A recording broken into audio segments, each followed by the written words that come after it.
धन आवश्यक है ऋषियत्र, क्योंकि धन मूल आवश्यकताओं को पूरा करने में सहायक होता है।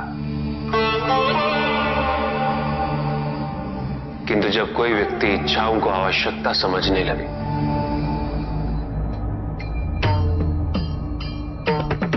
तो धन कितना ही क्यों ना पर्याप्त नहीं होता, क्योंकि इच्छाएं अंतहीन है। इसलिए मनुष्य कभी ना समाप्त होने वाली इच्छाओं की पूर्ति हेतु धन संचय को ही अपने जीवन का लक्ष्य समझ लेता है।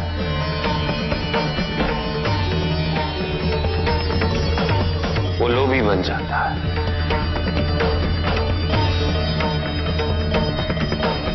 वो भूल जाता है कि उसके जीवन का मुख्य लक्ष्य ईश्वर के समीप आना है।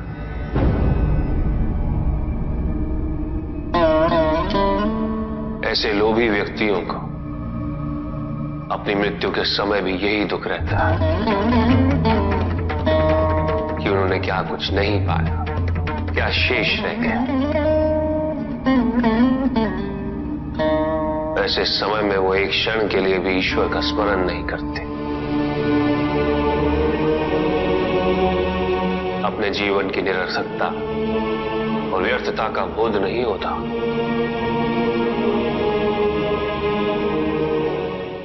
चाहिए धन चाहे कितना भी हो ऋषियत्र,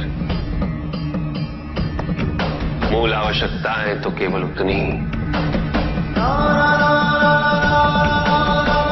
तन ढकने के लिए वस्त्र, पेट भरने के लिए आहार और शरण के लिए भवन। आवश्यकताओं के पूर्ण होने के पश्चात जो भी है वो इच्छा है।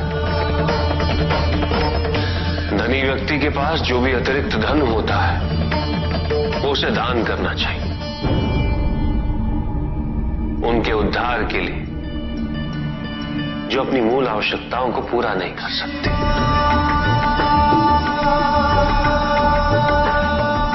ऐसा करने से संसार में समानता होगी, द्वेष नहीं होगा, सद्भावना बनी रहेगी। किंतु कुछ व्यक्ति इस तथ्य को समझ ही नहीं पाते। उन्हें अपने एकत्रित किए हुए धन से इतना मोह हो जाता है कि वो उसका एक अंश भी किसी और को नहीं देना चाहते।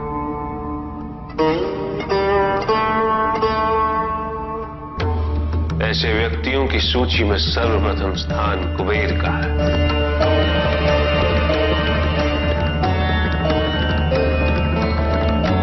इस संसार में सबसे अधिक धन उन्हीं के।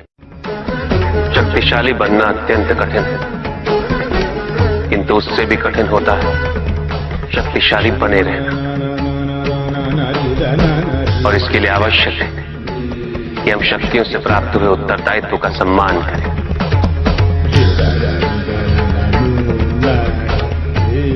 अन्यथा हम स्वयं पर निरंतर खो देते हैं और यह हमारे पतन का कारण बनता है।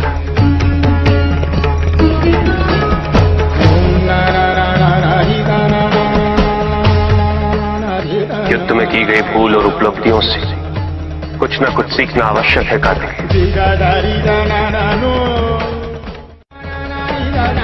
बुराई और अच्छाई के मध्य ये युद्ध निरंतर चलता रहेगा। आज एक अध्याय समाप्त हुआ है, कल दूसरा अध्याय आरंभ होगा।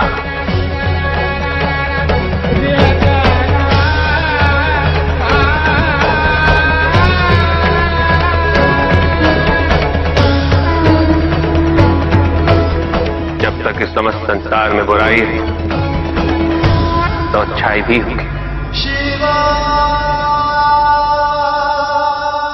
किंतु अच्छाई और बुराई के युद्ध में जीत सदैव अच्छाई की ही होगी। आध्यात्मिक कार्य के लिए शरीर को, सीमाओं को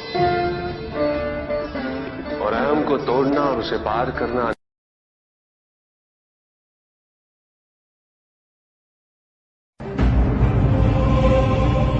तो मेरा अपराध क्या है प्रभु? तुम्हारा अपराध था एक त्रिदेव को दूसरे से बड़ा समझना, उनमें भेद करना, उनमें तुलना करना।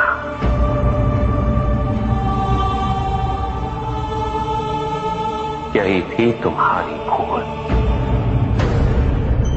तुम ये समझने में असफल रहे कि त्रिदेव तो एक है, समकक्ष, कोई भी किसी से बड़ा नहीं और कोई किसी से छोटा नहीं, कोई भी किसी से अधिक महत्वपूर्ण नहीं और कोई भी किसी से कम महत्वपूर्ण भी नहीं। तुमने जो कुछ भी किया वो भक्ति नहीं थी निकस। भक्ति के नाम पर किया जाने वाला अहंकार था वो कि तुम्हारे आराध्य सबसे महत्वपूर्ण है। कैसे भक्त हो तुम मेरे, जो ये भूल गए कि तुम्हारे आराध्य के भी आराध्य है नारायण।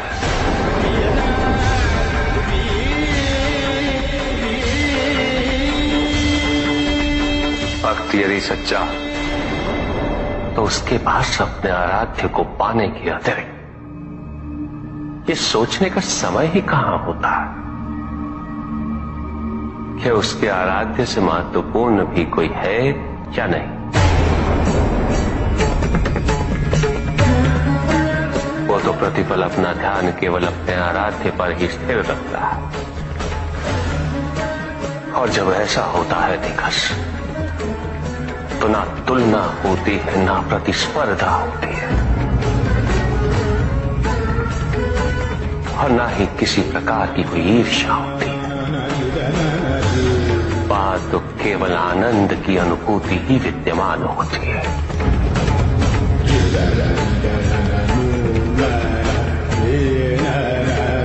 यदि तुम ये सोचते हो कि ये समस्त संसार केवल मुझसे है तो तुम्हें इस संसार के प्रत्येक स्वरूप से प्रेम होना चाहिए था। तुम्हें इसके कण कण में मेरी अनुभूति होनी चाहिए थी। तब भी किसी प्रकार का भेदभाव तुम्हारे मन में उत्पन्न नहीं होता, किंतु तुमने ये प्रमाणित कर दिया निकास कि अपने आराध्य के प्रति तुम्हारी भक्ति वो भी अधूरी थी, अपूर्ण थी।